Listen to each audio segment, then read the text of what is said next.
Aye, yoo yaadne kabajamtootaaf jaalatamtoota maatii Kaasuu Shoo akkam jirtu? Nagaa jirtanii? Nageenyi keenya lafaa fi bakka jirtanitti isiniif haa baay'atu isiniin jechuun jaaladha. Akkam jirtan? Jirtu? Nutis jira. Isinis baga nagaa fayyaa taatanii yeroo isaa kana nagaadhaan naa eegdan isiniin jira. Bara kanas immoo bara 2018 baga nagaan jalqabdanii har'a guyyaa 9 baga guyyaa kanas maskaramii yookaan fulbaana guyyaa 9 jechuudha ji'a tokkoffaadha. Kanaaf baga guyyaa kanaan warri biyya keessa jirtanis akka ammoo biyya alaatitti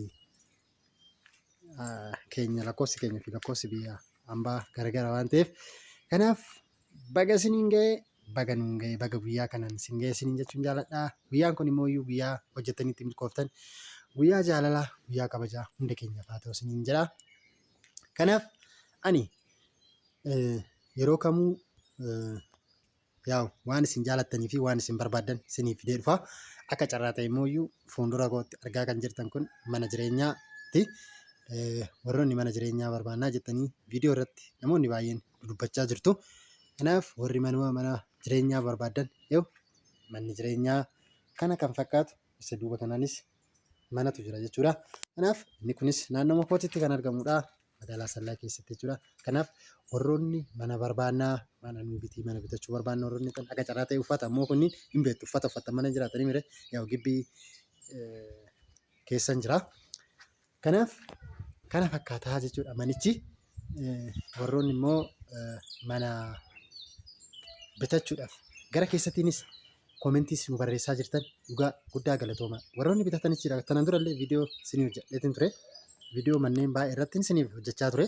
Kanaaf warroonni immoo viidiyoo laaltanii yaada garaagaraa kennitanillee jirtu. Warroonni immoo viidiyoo kanas laaltanii waliif dabarsitanii obboleewwaniif yookaan immoo biyya hambaa jiraattanii obboleewwan keessaniif dabarsitanii namoonni sunni dhufanii mana laalanii mana sana bitachaa jiran kan bitatanis jiru kan bitachaa jirus kan waagaa walii gallee waan jiru hundumaaf illee guyyaa qaxaroo itti qabannee ji'a tokko torbee lama akkas naannoo akkanaa kana waliif kenninee warroonni teenyus jira.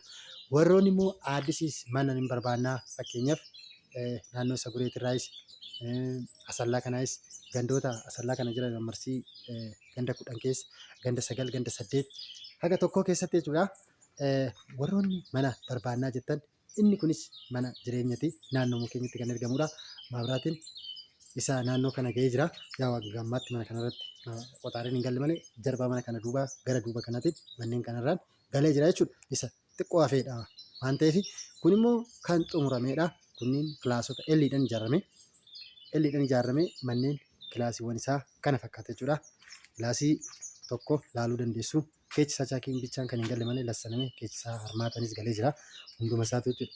Kilaasii lammataati kuni. Inni kun kilaasii lammataati. Inni kun immoo kilaasii sadaffaadha. Keechisaa harmaataa kan galeedha. Inni kunis kilaasii sadaffaadha. Keechisaa harmaataan kan gale kushiinaa yookaan immoo maarbeetii kan jedhamu saniin fayyadamaa jira maatiin warri mana kanaa. Inni bittaan immoo kilaasii kana namatu keessa jira. Takaraayii keessa jira jechuudha. Kana fakkaataa jechuudha. Kun immoo mana manooraa yookaan saalonii maatiin keessa jiraachaa jirudha. Kuni saaloniidha. Kanaaf manichi isa kana fakkaataa jechuudha. Kanaaf warroonni mana hin barbaanne jettanii dubbachaa jirtan gara keessattiinis warroonni dubbisaa jirtan dubbisaa isiniin jedha. Waagaan isaa $1,250,000 kan himatamaa jiru jechuudha. Waamichi isaa kanaaf warri barbaadan jechuudha. Kanaaf nu dubbisuu dandeessu. Gara keessattiinis nu dubbisuu dandeessu. Imoo fi yuutuubiidhaanis teelegiraamiidhaan illee balbala koo sinifan ergaa na dubbisuu dandeessu jechuudha. Kanaaf keessattuu ijoolleen biyya hambaa jirtan manneen akkanaa kana manneen xumuramee sadarkaa muraasni hafe kana odoo fayyadamtanii maaliif fakkeenyaaf lafa bituun baay'ee tokko ulfaataa ta'ee jira. Lafa yoo bitte ganaa maqaa zoorsu jira, kaartaa baafachuu jira, waan baay'eetu jira jechuudha. Kana immoo maqaa mana kana eega bitatteen booda qarshii kee gizuma tokko dhangalaafta kaartaa qofa bichaa maqaa keetti jijjiirrata jechuudha. Kanaaf mana lafa gaafa bitte laftis naannoo 500,000 haga 600,000 miliyoona illee naannoon aspaaltii gubbaarratti manni bitamu jira. Miliyoona tokkoof minaaminaan illee kan bitamu jira. Kanaaf immoo gatii saniin isa kana bituurra mana kana bitattee lafa bittee ganaa mana ijaartee naannoo miliyoona 3, 4, 5 si fixaa jechuudha. Lafa bitattee mana ijaaruudhaaf. Kanaaf immoo mana bitattee mana kana kan hafe kana waan hafe kana itti xumurattee mana kana keessa jiraachuun bareedaadha jechuudha.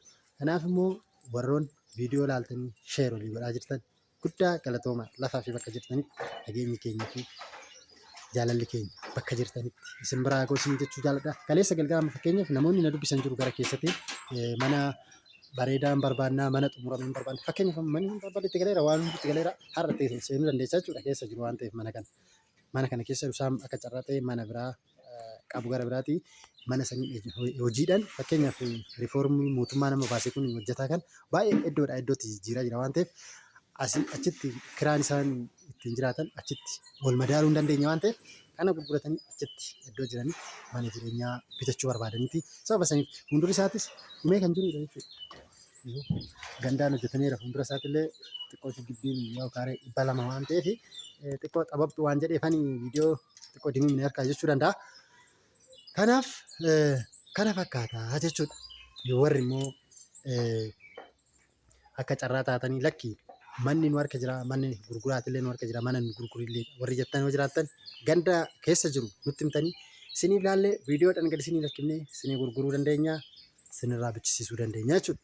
Kanaaf immoo viidiyoo kana laaltanii dhiisoo doon ta'an akkuma tanaan dura hojjechaa jirtan sheerolii godhaa. Namni tokko nama lamaaf namni lama immoo nama shaniif akka sheerolii gootan abdiin isinirraa qabaa jechuudha. Kanaaf bakka dogongorri jiru immoo viidiyoo kana laaltanii dhiisoo doon ta'an waliif sheer godhaatii yaada koomentii gara keessatti teelegiraamiidhaan illee na dubbisuu dandeessu. Imoo fi waasaappii yaa'u akka carraa ta'e waasaappii qabu. Imoodhaan na dubbisuu dandeessu jechuudha. Teelegiraamii fi imoodhaanii anas dubbisuu baattan bal'atuu dubbisuu dandeessu. Isheenis hin dubbistee si faana haasa'uu dandeessu jechuudha. Yeroo baay'ee lafa taa'ee ani waraabu dhaga'een kiyyaa yeroo taa'ee aadi kan godhu waan kana isheedha waan ta'eef ishee wajjin gara keessattiinis ol dubbisuu dandeessu. Gara kanaanis keessan koomentii barreessuu dandeessu jechuudha. Kanaaf manichi kana fakkaata yaada keessan asirratti waan jiru nuuf katabaayi. Nutis immoo waan jiru isiniif ergina.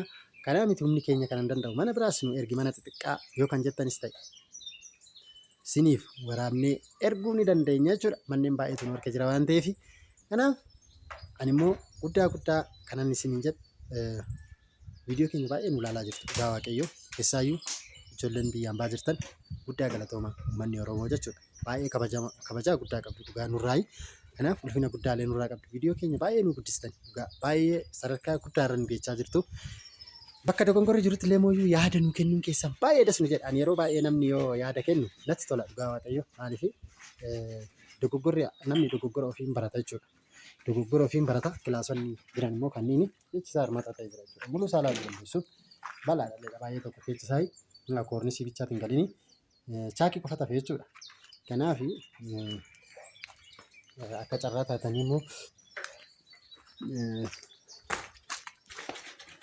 garri kun immoo gara saalooniiti. Baay'ee kan itti sin gammachiisu jechuudha. Manichi baay'ee bareedaadha. Laaltanii waliif dabarsitanii gara jiruun immoo guyyaa boruus ta'e iftaanis ta'e gara keessatiin na dubbistanii